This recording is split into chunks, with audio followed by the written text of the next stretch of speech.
is me, it's Key, and welcome back to Key's Experience.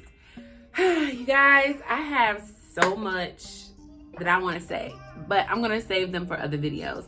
But I hope you guys are doing okay. I hope everyone is in good spirits. I hope you're having better good days than bad, and I hope you're not crying over spilled milk, honey, because we don't do that over here, okay? So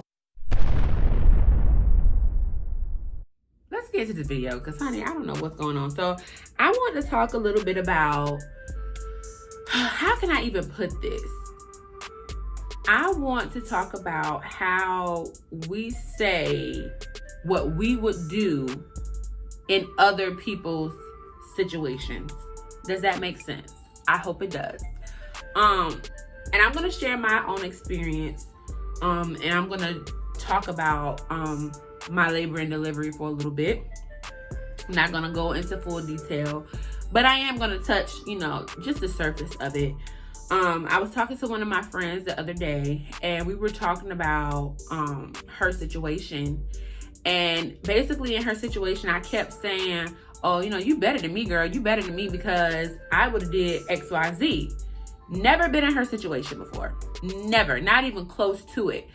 So when I was on the phone with her, I had to tell her, I need to stop doing that, because it seems like every time I do that, God presents me with a situation, and it could be similar to that person's situation, and I basically make the same choices that they did.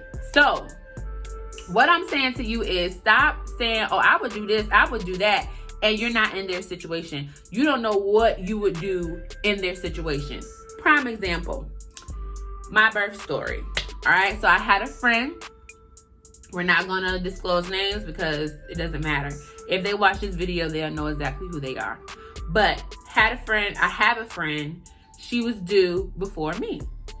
And we would talk, and we would talk about, how we didn't want to do a C-section, how we didn't want to do an epidural. We didn't want to do the epidural, none of that. Not saying that we are, against it, but we just have our preference. If you did that, that is cool with me. I really don't care what you do. That is, like I said, that this is our preference. That's your preference. It's all natural. Well, yeah, it's all natural. Whatever. So she had her baby, and she wound up getting the epidural. And I told her, hey, this is your body. You are the only one feeling this pain. Nobody can tell you what to do but you. You do what's best for you. Basically what I was telling her. But in my mind, I'm like, I'm not getting no epidural. I'm not getting no C-section. I can do this. I'm going to push this baby out. X, Y, Z, right? Honey. No, ma'am.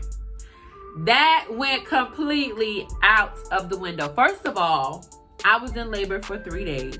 That's number one. I was in labor for 3 days.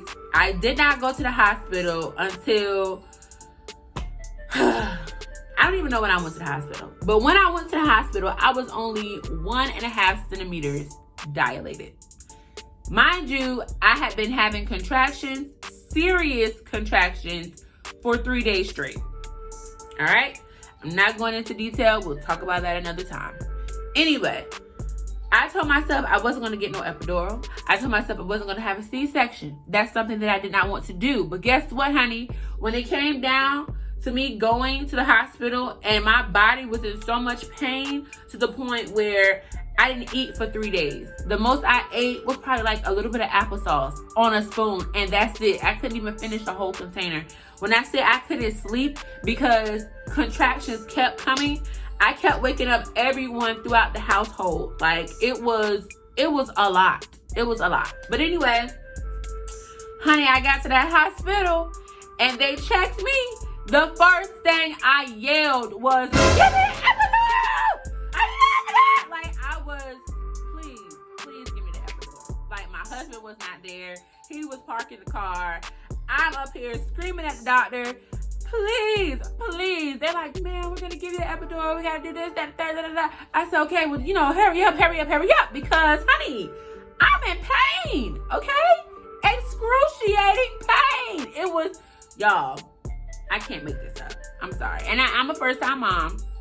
So, well, God rest her soul. But, I was a first-time mom. So, it was it was different for me, okay? I know we got some veterans out there who can pop them out like that, but baby, this was my first time. And listen, honey, okay? Those contractions, all right? Miscarriage contractions hurt too. But these contractions, these were from Satan himself, okay? They were from Satan himself. But anyway, I got there and I'm signing for the epidural. I'm scared out of my mind because, you know, I said I didn't want it. And not only that, I've heard so many stories, and I think that's why I was just like, you know, I'm not going to get it. But, honey, listen. They got me in that hospital bed in my room. And that, what's how you say it? Anesthesiologist came in. First of all, I was scared. And I was praying. And I was asking God to really, you know, take care of me because I didn't have my husband in the room with me. I didn't have my mom in the room with me. Nobody could come in. It could only be the anesthesiologist and the nurses that were taking care of me. They were the only one. But honey, that nurse I had, she was a gift from God. And I know God sent her because, honey, I was so afraid. I was afraid for that needle to go into me. I was afraid I was going to get paralyzed afterwards. I was in so much fear. I thought I was going to die. It was a lot. It was a lot. And I really feel like God sent that nurse just for me. Like, she was calming me down. She was like, it was like she was my best friend. She was there to comfort me. And shout out to Jennifer at Lexington Medical, honey, because you did your thing. And I hope she finds yo. But the anesthesiologist, you know, he put that needle in, and y'all, I say about it hurt a little bit. I ain't gonna lie, it did hurt a little bit. But honey, after they laid me down, it was cloud nine from there, okay? It was cloud nine from there, okay? Honey, I felt so good. I felt so relieved. They was like, well, yeah, you know, you're still gonna feel the contractions. The epidural is not gonna work until about 20 minutes.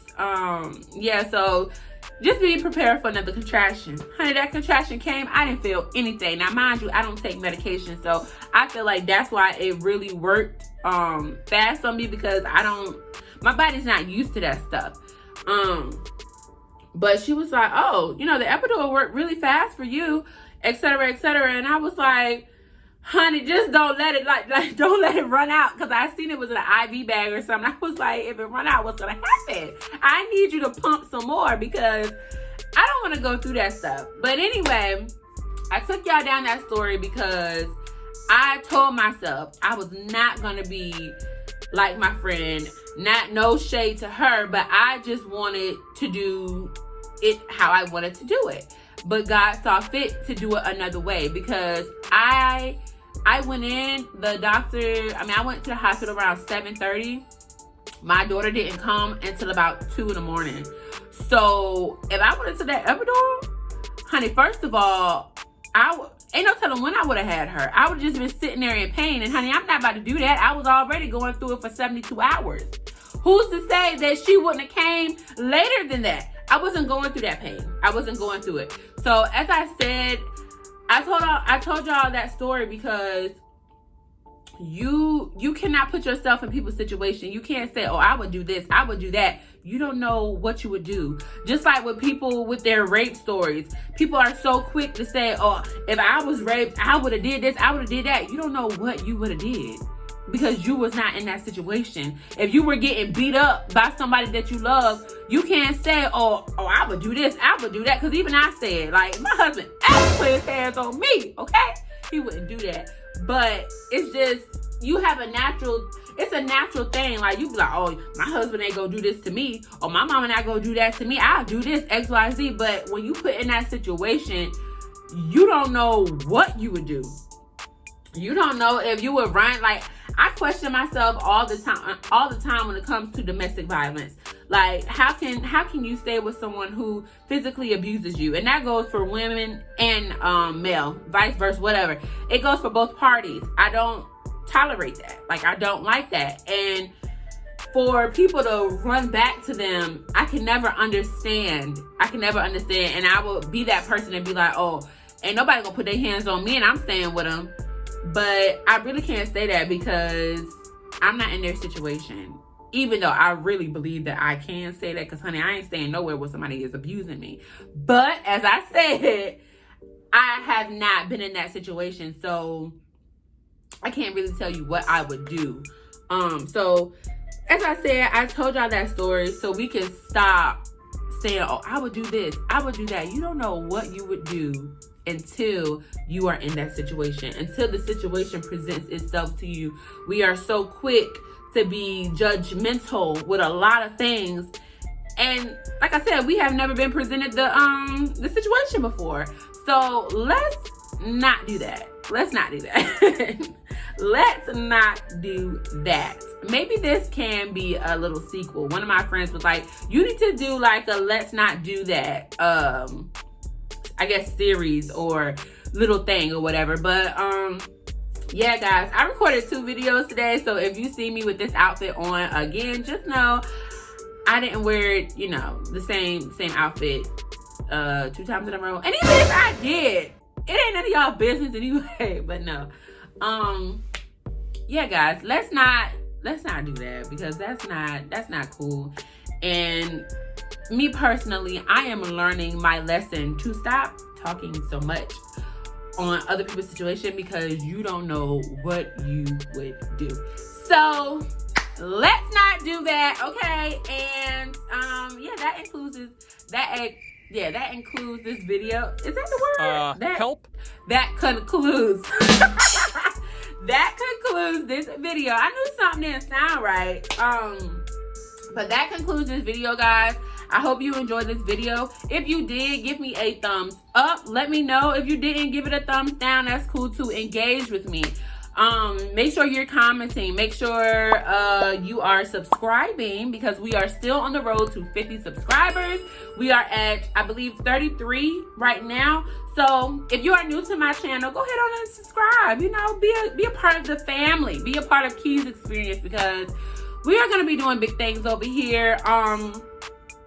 I may not have a video for you all the next, maybe not this Monday, but maybe the following Monday. I will be on vacation, but I have some great content coming for you guys. And yeah, we're getting ready to travel, so I know you're going to be excited about that. I hope everyone continues to stay in good spirits. I hope that your good days outweigh your bad days. And I hope you do not cry over spilled milk, because honey, we don't do that over her, okay? So anyway, I'll see you next time, guys. It's been me, it's been Key, and this is Key's Experience.